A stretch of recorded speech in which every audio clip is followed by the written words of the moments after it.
वंदे वेद मातरम। एक व्यक्ति सोने की दुकान पर गया, सोने का गणेश जी और उनकी सवारी सोने की चूहा लेकर गया।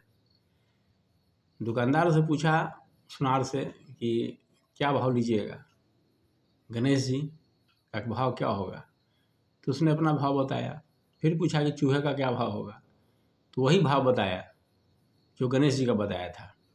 इस पर उस व्यक्ति ने कहा कि कहाँ गणेश जी भगवान है और कहाँ चूहा है, तो दोनों का एक रेट कैसे होगा? तो उस सुनार ने जवाब दिया कि गणेश जी और चूहा आपकी नज़र में है, मेरी नज़र में तो बस सोना है, क्योंकि दोनों सोना का बना हुआ है।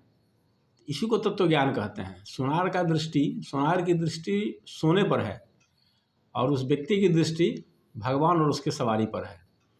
यही तत्व ज्ञान होता है। अगर हम इस तत्व ज्ञान से परिचित हों तो संसार में ईश्वर के अलावे कुछ है ही नहीं। जो अंतर है केवल ऊपर का अंतर है, तत्व रूप में ईश्वर ही है, सब जगह है। श्रीमद् भगवद गीता में भी आया है कि मत्तः परतरम नान्यत् किंचिदस्ति धनंजय मयि सर्वमिदं प्रोक्तम सूत्रे मणिगणा इव। सूत के मणियों की तरह, जैसे धागे का सूत का कोई आकृति बना दिया जाए, माला बना दिया जाए, तो उस माला में केवल सूत ही व्याप्त होता है। तो वही कहना है भगवान का कि मैं सब जगह व्याप्त हूँ, जैसे कपड़े में सूत व्याप्त होता है, मुझसे परे कुछ है ही नहीं। यही तत्व ज्ञान है।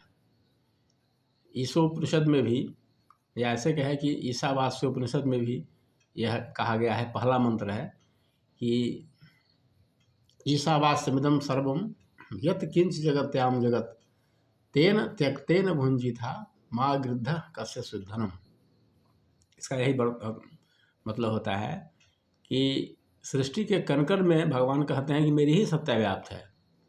ईशावास्यमिदं सर्वम यत् किंच जगत्याम जगत, इस संसार के कण में मेरी ही सत्ता है, ऐसा भगवान का कहना है। जो भगवद गीता में कहा गया, कहने का बस अपनी अपनी शैली है। तो यही तत्व ज्ञान है।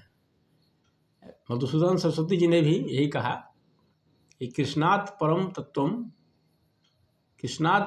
तत्वम अहम न जाने, कि कृष्ण से परे तत्व कोई और है ये मैं नहीं जानता हूँ। मैंने परम तत्व कृष्ण ही है। यही हम लोग अगर समझ लें तो फिर संसार में कहीं कोई भेदभाव नहीं रहेगा, क्योंकि बाहरी स्वरूप में भले अंतर हो, अंदर से सब एक ही है। सब में उसी शाश्वत पुरुष का अंश विद्यमान है। भगवद गीता में भी तो यही आया है कि मेरा ही अंश सब में व्याप्त है। तो फिर फर्क केवल ऊपर का है, अंदर से कोई फर्क नहीं है। ममैवांशो जीवलोके जीवभूता सनातन, मेरा ही अंश सब जीवों में है, सभी प्राणियों में मेरा ही अंश है। बस यही समझना है, यही तत्व ज्ञान है। धन्यवाद।